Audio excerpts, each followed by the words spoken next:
Era viernes por la noche y acabábamos de llegar a casa de Nico y Lucía, unos amigos de toda la vida. De esos con los que compartes cenas, vacaciones y alguna que otra borrachera memorable. Laura, mi mujer, iba guapísima. Vestido negro, tacones, labios rojos. De esas veces que te preguntas cómo has tenido tanta suerte. Aunque, esta vez, algo me chirrió. No era el vestido, ni el perfume, ni siquiera el escote discreto pero matador. Era otra cosa. Nos sirvieron los primeros cubatas y nos sentamos en la terraza. Había buen ambiente, risas, música suave, luces de guirnalda y ese aire húmedo que se cuela por Valencia cuando aprieta el calor. Todo era normal, hasta que la pillé. A Laura. Esa mirada. No era para mí. Ni para Nico. Ni para nadie con quien tuviera confianza. Era para un tío que no conocía. Se llamaba Iker. Iker era amigo del hermano de Lucía, o algo así. Uno de esos invitados que llegan sin que nadie sepa muy bien quién los ha traído. 30 y pocos, gafas de pasta, camisa abierta hasta el tercer botón y esa confianza en sí mismo que solo tienen los que saben que caen bien. No era especialmente guapo, pero tenía ese aire de me da todo igual que a algunas mujeres les encanta. Y Laura se rió. Se rió de una forma que hacía meses no la veía hacerlo. De ese tipo de risa que termina en mordida de labio. No le dijo nada fuera de lugar. Ni se acercaron demasiado. Pero bastó esa risa. Bastó esa puta mirada para que me diera cuenta de algo, yo ya no estaba en su radar. Durante el resto de la noche fingí que no había pasado nada. Sonreí, brindé, incluso conté un par de chistes. Pero por dentro me ardía todo. Me levanté varias veces a fumar, aunque ya lo había dejado. Cada vez que volvía, la encontraba hablando con alguien más, como queriendo evitar estar a solas conmigo. Y cada vez que Iker pasaba cerca, ella se arreglaba el pelo. Pequeños gestos. Tics. Detalles. Pero yo no soy idiota. Nunca lo he sido. De camino a casa, ella iba contenta. Me habló de lo rica que estaba la tarta de queso, de lo maja que estaba Lucía, de lo gracioso que era el hermano de Nico. No mencionó a Iker ni una sola vez. ¿Te lo pasaste bien? Le pregunté mientras conducía. Sí, estuvo divertido. ¿Y tú? Sí, mentí. Al llegar, se quitó los tacones en la entrada y fue directa al baño. Yo me quedé en el salón, mirando las luces del edificio de enfrente, con esa sensación de que algo no encajaba. No podía explicarlo, pero esa noche había cambiado algo. No era paranoia. Era intuición. Y lo peor no era la posibilidad de que Laura estuviera tonteando con otro. Lo peor era que, por primera vez en 10 años de matrimonio, no me daban ganas de preguntarle nada. No por miedo, sino porque una parte de mí ya sabía la respuesta. 2 días después de aquella cena en casa de Nico y Lucía, Laura me dijo que iba a apuntarse al gimnasio. No me pareció raro. Hacía un tiempo que lo venía mencionando, y además había empezado a cuidar más lo que comía. Lo que sí me extrañó fue que se apuntara a uno que quedaba bastante lejos del trabajo y de casa, en la otra punta del barrio, y que eligiera justo las tardes en las que yo no estaba. Los lunes, miércoles y viernes yo salgo 1 hora más tarde por un nuevo proyecto en la oficina, así que Claudia la recoge mi madre esos días. Cuando se lo pregunté, me soltó que ese gimnasio tenía mejores máquinas y que había una promoción de socios nuevos, con matrícula gratis. No le di más vueltas. O no quise dárselas. Al menos no en voz alta. Por dentro, algo ya empezaba a incomodarme. La rutina cambió enseguida. Empezó a ducharse por la tarde al volver del gimnasio y a dejar la ropa sudada en una bolsa aparte, que metía directamente en la lavadora. Antes solía dejarla tirada en la cesta de siempre, junto con la ropa de todos. Pero ahora no. Ahora, esa bolsa no la tocaba nadie. Me pareció raro, pero tampoco dije nada. Ella iba al gimnasio, volvía contenta, se duchaba y luego se metía en la cocina con una sonrisa, como si todo fuera normal.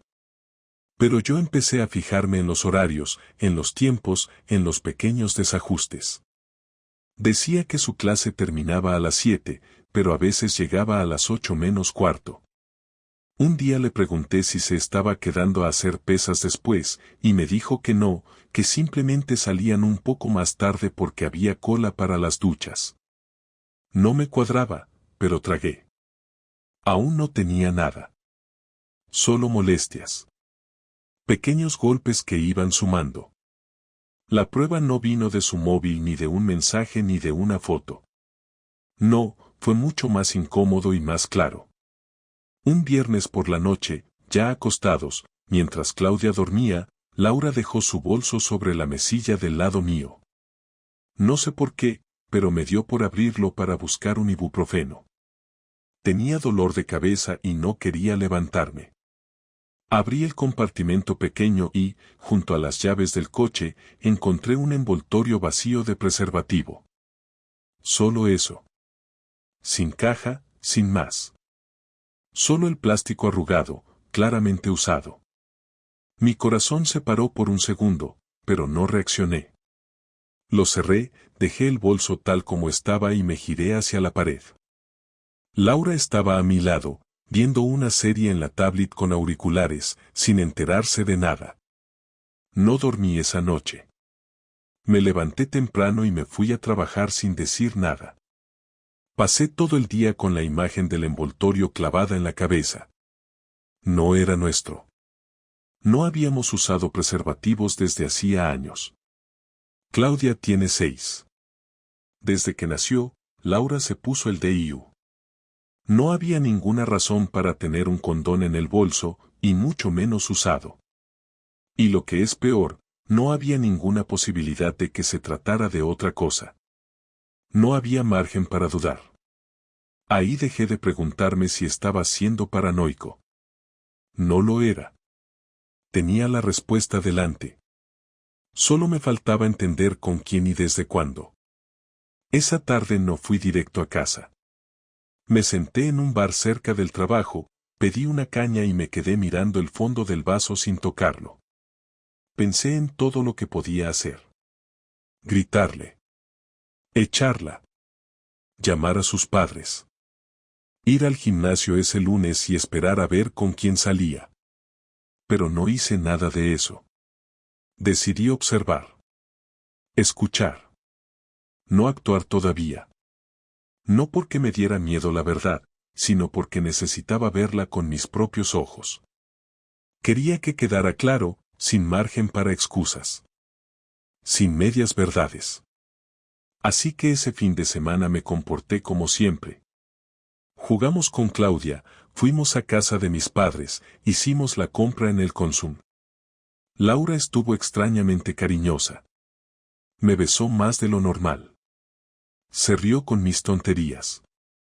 Incluso me buscó en la cama. Yo respondí, pero con el cuerpo tenso, como si estuviera en otro sitio. Porque lo estaba. El lunes siguiente salí de trabajar a las 5 en punto, como siempre. No le dije a Laura que iba a volver antes. Pasé por casa, dejé el coche y me acerqué caminando hasta el gimnasio ese al que iba. Me apoyé en un banco enfrente de la puerta, con una gorra y gafas de sol. Parecía una tontería, pero no quería que me viera si salía con alguien. Esperé.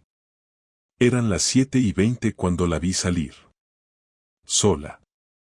Durante un momento pensé que quizá me estaba equivocando. Que no había nada. Que había tirado un envoltorio viejo por accidente. Pero entonces apareció él.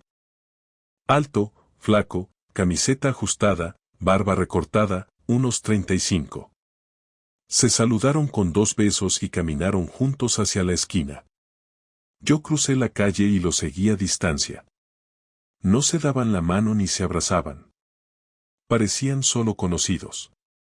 Pero al llegar al coche, él le abrió la puerta del copiloto, ella entró, y luego él dio la vuelta y entró por el lado del conductor. Mi estómago se cerró en seco. Me fui caminando, sin saber a dónde. No podía ver más. No podía procesar lo que acababa de pasar. Esa noche, Laura volvió a las 8:15, con la misma excusa de siempre. Había cola en las duchas. Me lo dijo sonriendo, como si nada. Como si yo no supiera que acababa de salir del gimnasio con otro hombre y subirse a su coche. Me preguntó si quería cenar pasta o hacer unas tortillas. Yo le dije que lo que ella quisiera. Me senté en el sofá, encendí la tele, y me tragué todo el nudo que tenía en la garganta. Porque ya no era una sospecha. Era un hecho. Mi mujer se estaba acostando con otro. Y tenía la cara de llegar a casa como si fuera una buena esposa, una buena madre, y una mujer honesta. Me acosté temprano y fingí que dormía cuando se metió en la cama. Noté cómo se giraba hacia mí. Me acarició la espalda.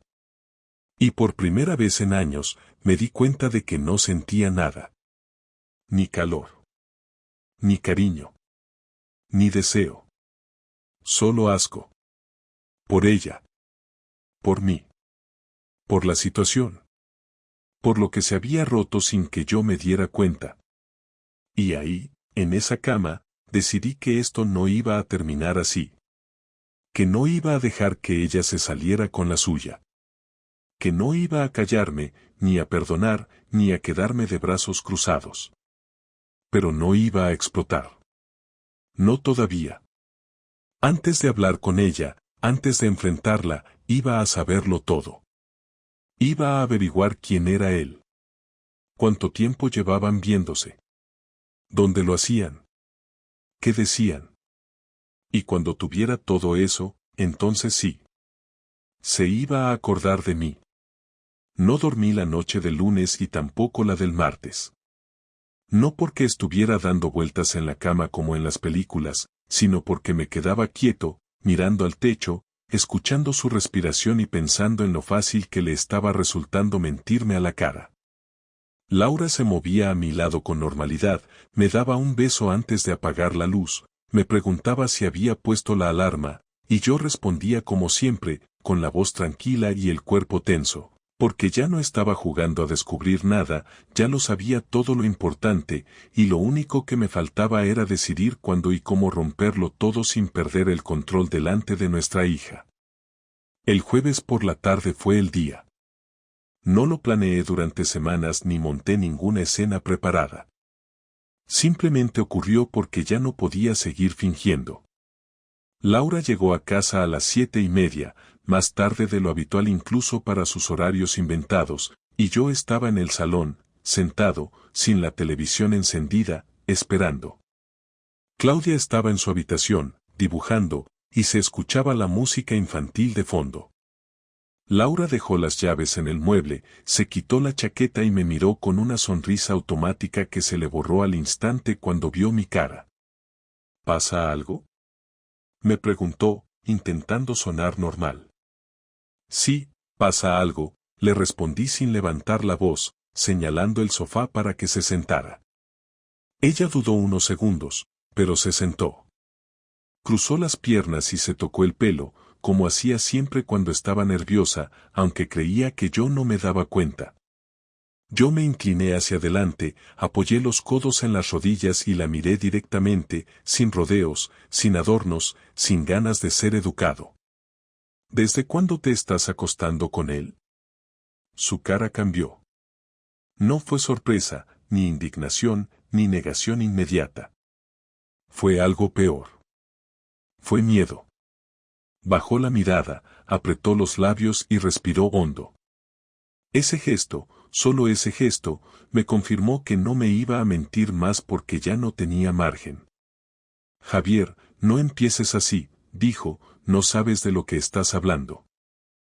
Sí lo sé, contesté. Lo sé desde hace días. Te he visto salir del gimnasio con él. He encontrado un condón usado en tu bolso. No me trates como a un imbécil. Se quedó en silencio. Un silencio largo, incómodo, pesado. Escuché a Claudia reír en su habitación y tuve que tragar saliva para no levantarme y gritar. Laura se pasó las manos por la cara y negó con la cabeza, como si no pudiera creer que ese momento hubiera llegado. No quería que fuera así, dijo finalmente. No quería hacerte daño. Ahí fue cuando me levanté. No di un golpe ni tiré nada, pero mi cuerpo reaccionó solo, con una rabia contenida que llevaba días acumulándose y que ya no podía esconder. Caminé de un lado a otro del salón mientras hablaba, sin gritar, pero con una voz que no era la mía. No querías hacerme daño y aún así te has estado acostando con otro tío, me has mentido cada día, has llegado a esta casa como si nada, has besado a tu hija después de estar con él, y ahora me dices que no querías hacerme daño. No es tan simple, respondió ella, levantando la voz por primera vez. No sabes cómo me sentía. Claro que lo sé, le corté. Te sentías con ganas de follarte a otro. No le des más vueltas. Se levantó también, con los ojos brillantes, más enfadada que avergonzada, y eso fue lo que más me dolió, porque en ese momento entendí que ya había rehecho la historia en su cabeza para no sentirse culpable. Estaba cansada, Javier.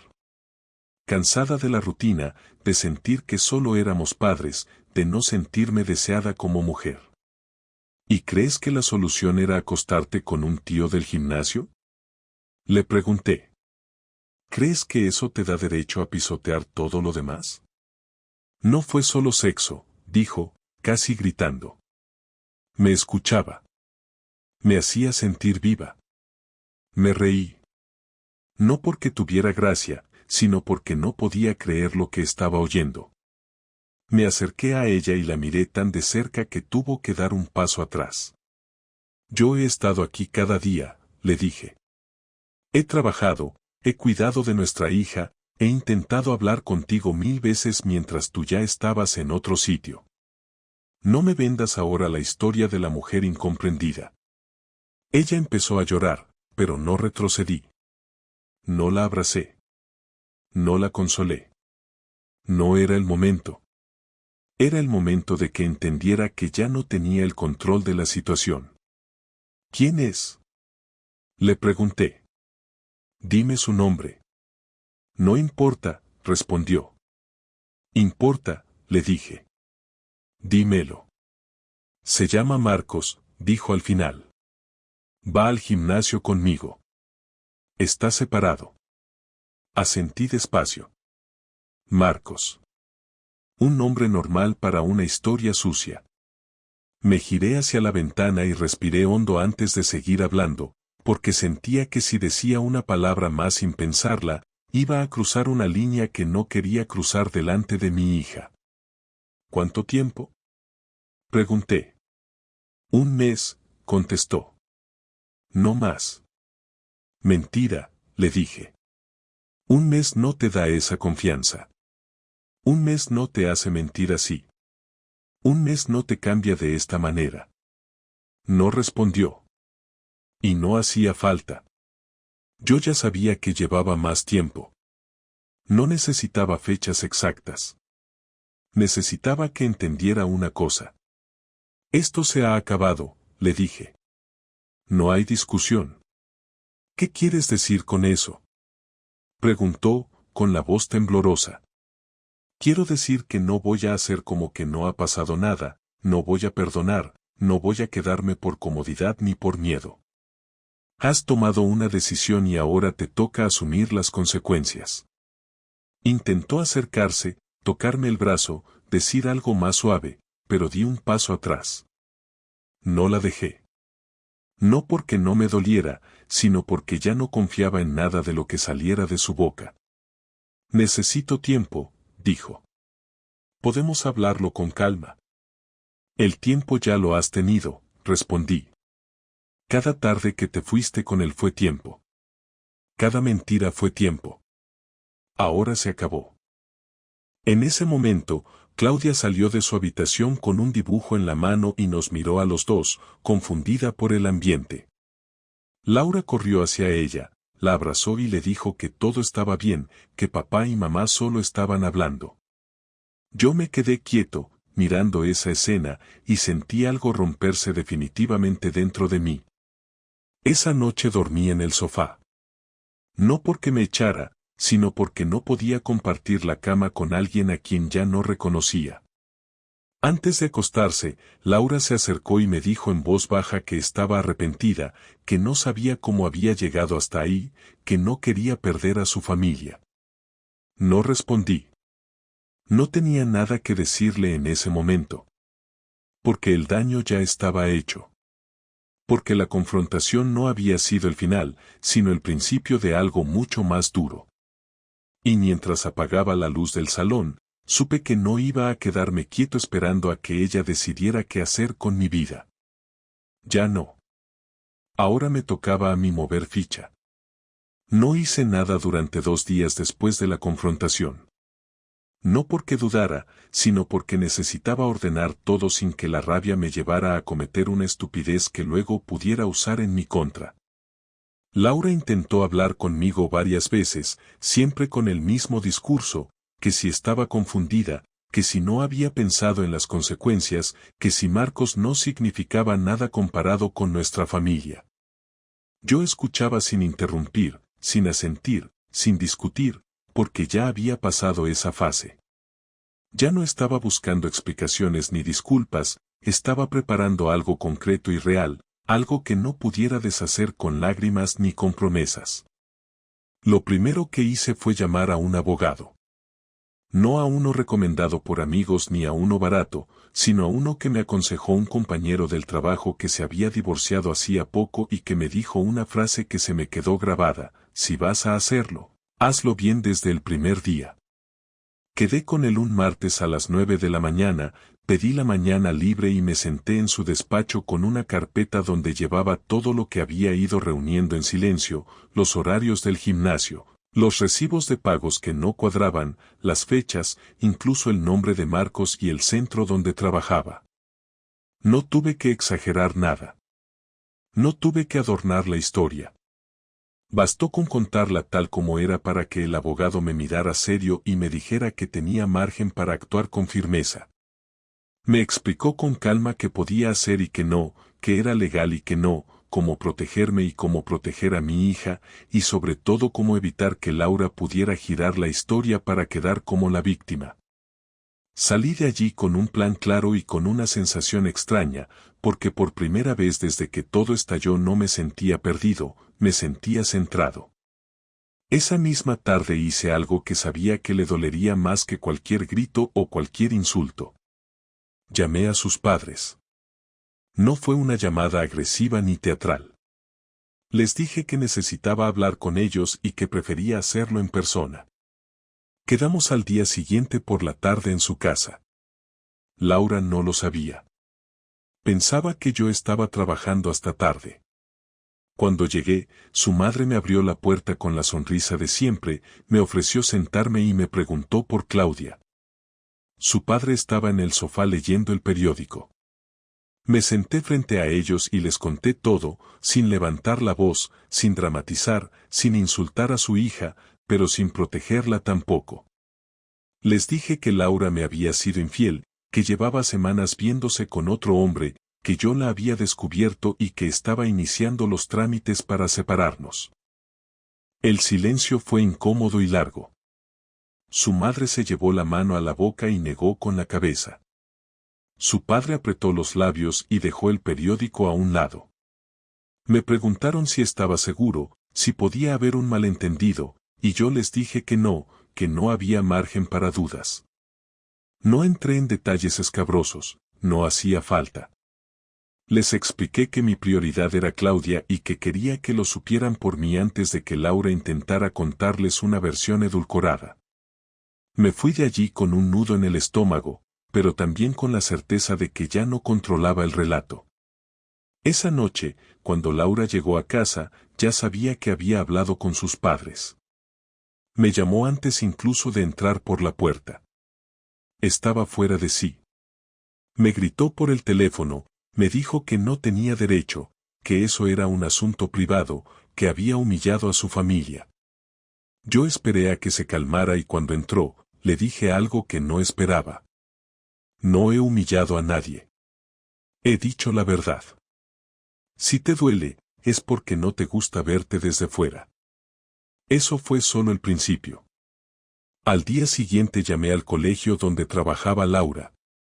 No para acusarla de nada ni para montar un escándalo, sino para informar de que estábamos en proceso de separación y que cualquier comunicación sobre nuestra hija debía hacerse también conmigo.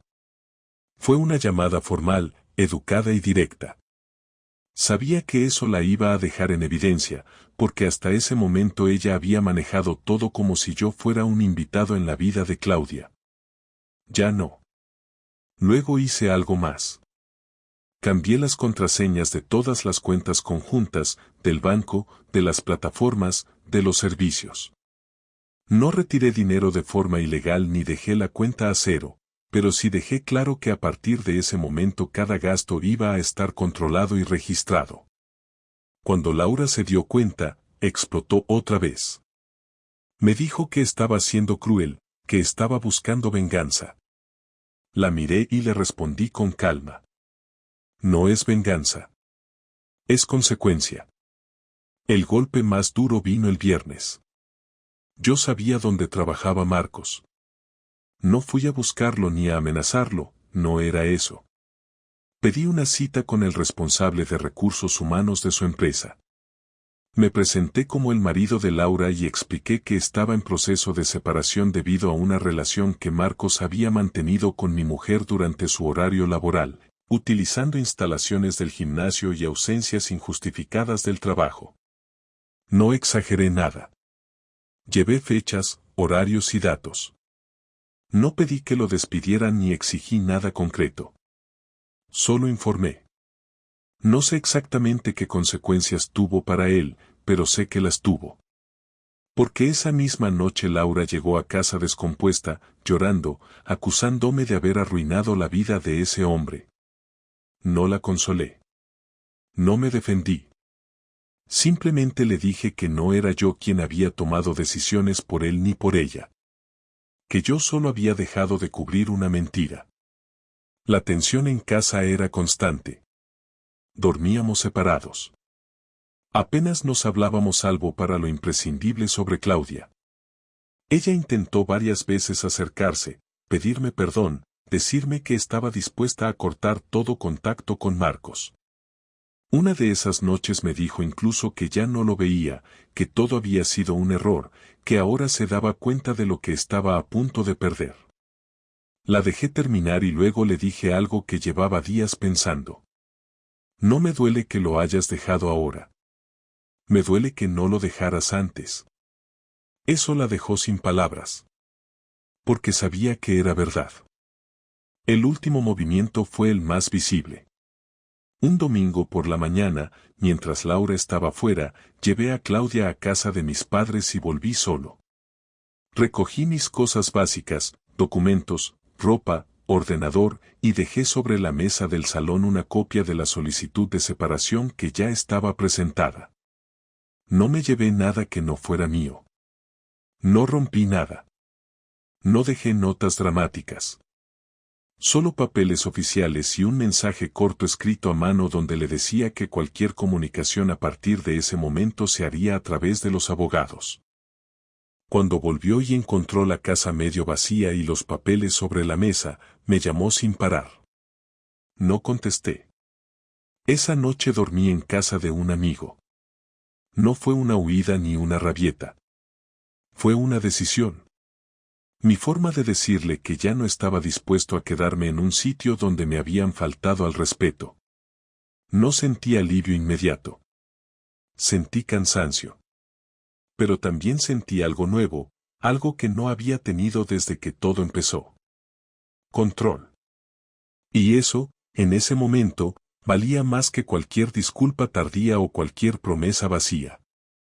No hubo escena dramática después de irme, ni súplicas al día siguiente, ni persecuciones de película. Laura intentó llamarme varias veces más esa semana, pero cuando entendió que solo respondía lo justo sobre Claudia y que todo lo demás pasaba por el abogado, se rindió rápido. Nunca le gustó enfrentar consecuencias. Estaba acostumbrada a manejar las cosas a su ritmo, con silencios estratégicos, con gestos de lástima que usaba cuando no le convenía discutir. Pero esta vez no tuvo espacio para eso. Esta vez todo se había hecho visible, y no delante de desconocidos, sino delante de su propia familia, de los amigos, de la hija que ahora preguntaba cada 2 por 3 por qué papá no dormía en casa. No tuve que decir nada fuera de lugar. Solo respondía con un ya hablaremos más adelante, y me aseguraba de que Claudia no tuviera motivos para pensar que algo era su culpa. Durante los primeros días después de salir de casa, estuve en el piso de mi amigo Sergio, un compañero del trabajo que se ofreció sin hacer demasiadas preguntas. Sabía lo justo, lo que le había contado en el bar la semana anterior, y le bastó para entender que no era algo pasajero. Me dejó una habitación libre, me ofreció sus llaves y no me exigió explicaciones. Es el tipo de persona que no busca que le des detalles morbosos ni que repitas la historia para alimentar su propio aburrimiento. Él sabía que eso no era una película, era una vida que se estaba desarmando y reordenando desde cero. Durante el día trabajaba como siempre, cumplía con mis horarios, y cuando salía de la oficina, en lugar de volver a un hogar familiar, pasaba por el supermercado a comprar lo justo para no tener que pedirle nada a nadie. No quería que Sergio pensara que era una carga, y tampoco quería sentir que estaba sobreviviendo por la caridad de otros. El sábado por la mañana recibí un mensaje de Laura que no ignoré. Era corto, pero claro. Me pedía que habláramos cara a cara, sin Claudia delante. Me dijo que no iba a intentar convencerme de volver, pero que quería cerrar el tema con una conversación decente, sin intermediarios, sin abogados delante, sin interrupciones. Le respondí que sí, pero que solo si era en un sitio neutral. Quedamos en un café cerca de la estación, uno donde habíamos estado alguna vez hace años, un sitio normal, sin historia ni simbolismos. Llegué puntual. Ella ya estaba sentada. Llevaba ropa informal, sin maquillaje, el pelo recogido de cualquier manera, como si quisiera parecer lo más humilde posible. Lo vi todo. Cada detalle. Lo tenía todo calculado. Me senté frente a ella y no saludé con beso ni con abrazo. Me limité a preguntar qué quería decirme. Ella me miró un segundo, bajó la vista al café que se estaba enfriando sobre la mesa, y empezó a hablar. Dijo que llevaba días dándole vueltas a todo, que había pensado en lo que había hecho y en cómo lo había manejado todo, que se sentía vacía y decepcionada consigo misma. Usó palabras que no me decían nada, frases genéricas, declaraciones de culpa sin forma. Esperé a que terminara sin interrumpir. Quería ver hasta dónde llegaba. Después dijo que no estaba enamorada de Marcos, que nunca lo había estado, que había sido una forma de escapar de lo que sentía como una rutina asfixiante. Que empezó como algo físico y después simplemente no supo cómo cortar. Que él no le pedía nada, no le exigía explicaciones, no le hablaba de facturas ni de responsabilidades. Que con él se sentía libre, como si pudiera volver a tener una parte de sí misma que había perdido. Lo dijo todo en un tono que no era de excusa, pero tampoco era del todo sincero.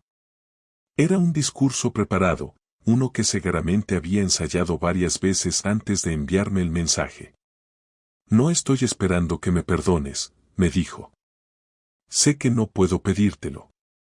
Entonces, ¿qué estás esperando? Le pregunté. Se quedó en silencio unos segundos. Miró por la ventana, después volvió a mirarme. Quiero que intentemos llevar esto sin destruirlo todo.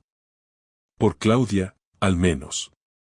¿Y tú crees que lo que hiciste no lo destruyó ya? No. Creo que todavía podemos hacer que no le falte su padre y su madre en paz. Tú decidiste que no tuviéramos paz el día que mentiste por primera vez. Sí. Y estoy dispuesta a asumir las consecuencias. Pero no quiero guerra. Yo tampoco quiero guerra. Por eso me fui. Por eso no te grité. Por eso estoy haciendo todo por la vía legal. Ella asintió. No lo dijo, pero sabía que todo le había salido peor de lo que imaginaba. Creyó que iba a explotar, que iba a insultarla, que iba a hacer el ridículo. Y se encontró con un tipo que no rompió nada, que solo cerró la puerta y se fue. Y eso duele más. Porque no le di espacio para la escena. No le dejé el lugar del arrepentimiento heroico. Solo le dejé el vacío. ¿Vas a pedir la custodia completa? Preguntó, sin rodeos. No, le respondí. No voy a usar a Claudia como escudo. Pero quiero que tengamos tiempos claros, responsabilidades claras, acuerdos por escrito. No quiero improvisar nada contigo nunca más. Me parece bien. Y quiero que sepas que no pienso ayudarte emocionalmente con esto. No soy tu amigo. No soy tu consejero. No soy tu pañuelo. Lo sé, dijo, con la voz baja. Porque lo que más me jodió no fue que te acostaras con otro. Fue que me usaste todos los días como si no pasara nada. No sabía cómo parar. Siempre se sabe. Otra cosa es que no quieras. El silencio después de eso fue incómodo, pero necesario. Ella terminó su café, yo no toqué el mío. Me levanté antes que ella, le dije que cualquier cosa sobre Claudia la hablaríamos por correo o por teléfono. Me dio las gracias por haber venido. No respondí. Salí del local y no miré atrás. Ese domingo por la tarde me instalé en un piso de alquiler pequeño, cerca del trabajo, con 2 habitaciones, una cocina sencilla y espacio suficiente para que Claudia se quedara cada vez que tocara. No era bonito ni tenía muebles nuevos, pero era mío, y eso bastaba. Llené la nevera, organicé las estanterías, colgué un calendario en la pared donde marqué los días que Claudia vendría. Me senté en el sofá con una cerveza y no sentí alivio ni victoria. Sentí silencio, y eso, en ese momento, era suficiente. No volví a mencionar a Marcos. No me interesaba saber si seguían viéndose, si ella lo había bloqueado, si él la llamaba o la ignoraba. No era asunto mío. Ya no me importaba si ella lloraba en su casa o si contaba una versión edulcorada a sus amigas. Yo no estaba allí para corregirla ni para vigilarla. Estaba para reconstruirme, no para castigarla. Y esa distancia, más que cualquier venganza, era la única forma real de dejarla atrás. Una semana después de mudarme, recibí la primera visita de Claudia en el piso nuevo. Me levanté temprano, preparé su habitación con las sábanas que le gustaban, puse algunos de sus libros en una estantería y colgué un dibujo suyo que tenía guardado desde hacía meses. No fue un gesto nostálgico ni una forma de decorar, fue simplemente darle señales claras de que ese espacio era suyo también. Cuando Laura la dejó en la puerta, no intercambiamos más que 2 frases básicas, una sobre la mochila y otra sobre la hora de recogida del domingo.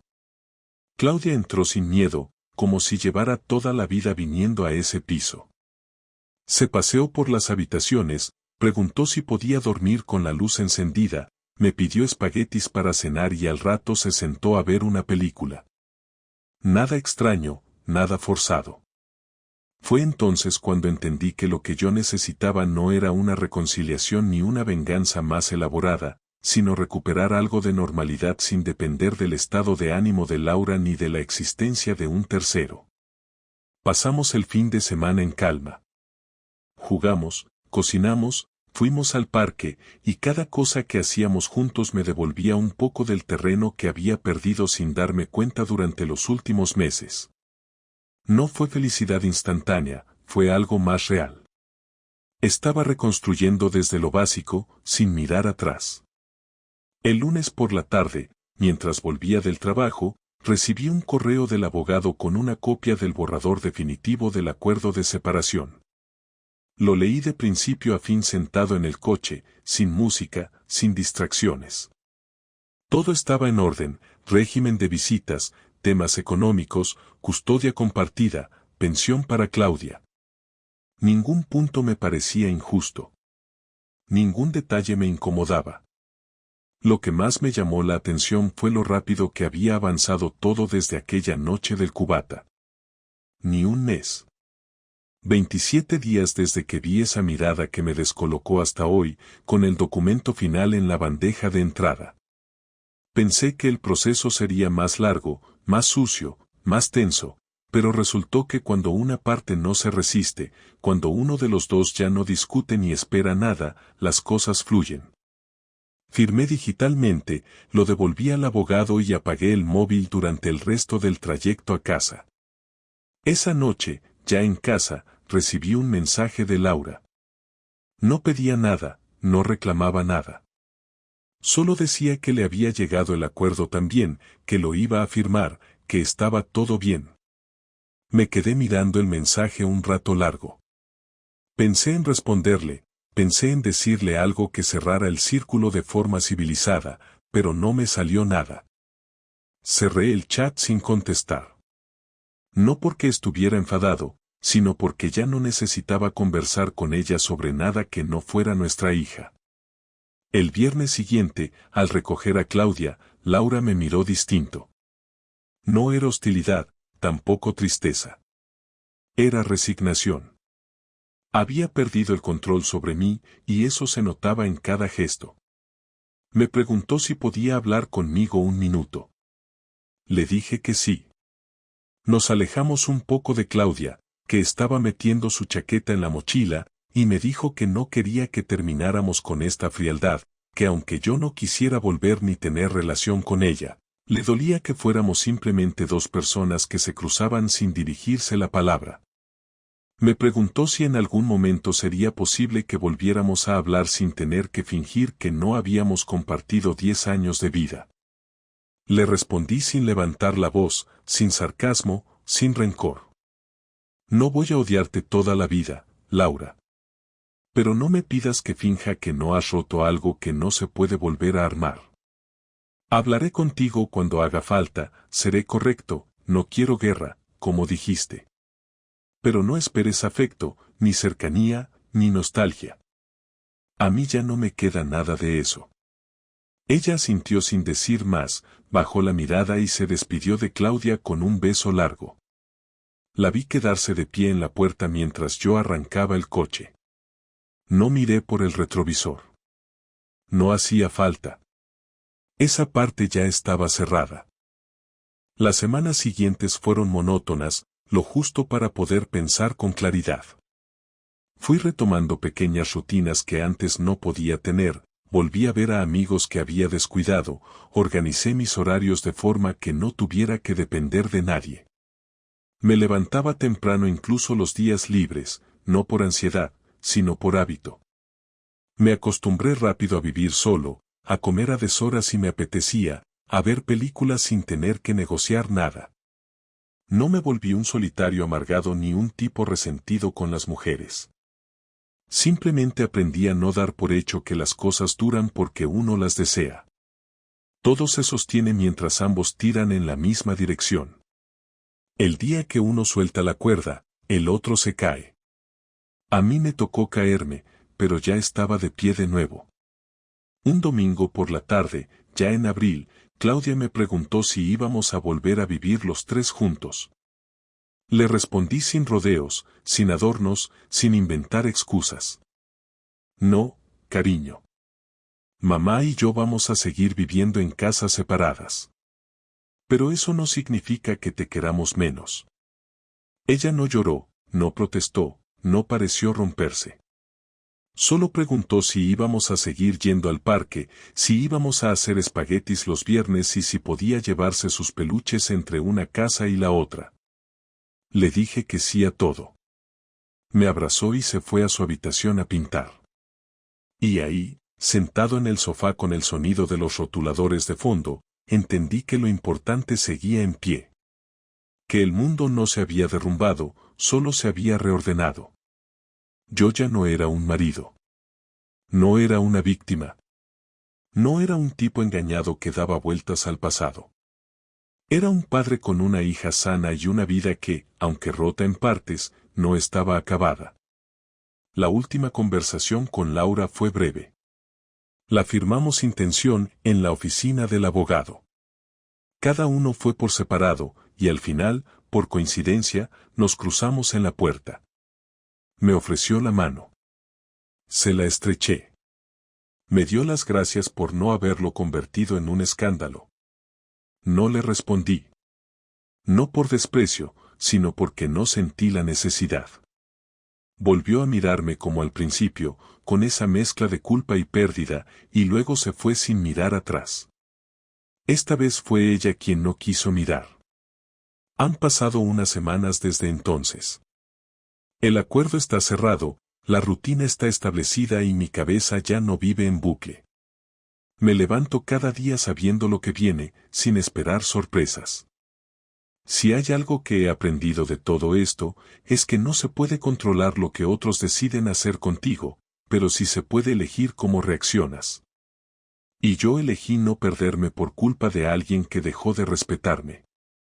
No tengo intención de volver a empezar con otra persona por ahora.